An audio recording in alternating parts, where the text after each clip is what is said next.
இன்றைக்கி என்ன லஞ்சுக்கு செஞ்சேன்னா பச்சைப்பயிறு அரிசி பருப்பு தாங்க.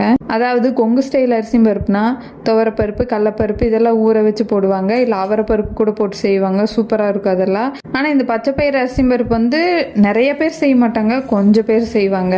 நான் வந்து பருப்பாக தனியாக செய்யறதுக்கு சரி இப்படி ஒன் பாட் ரைஸ் மாதிரி செஞ்சிடலான்னு தான் செய்வேன் எப்போவுமே.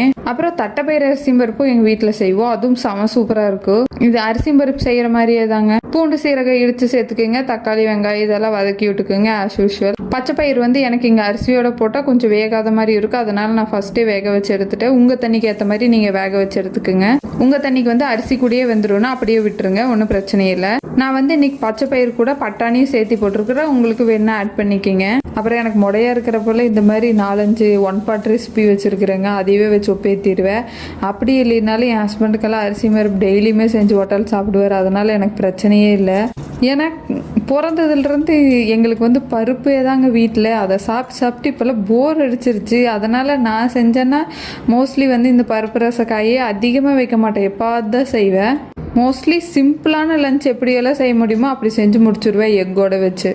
நீங்களும் ட்ரை பண்ணி பார்த்துட்டு எப்படி இருந்துச்சுன்னு சொல்லுங்கள். பாய், நாளைக்கு பார்ப்போமா.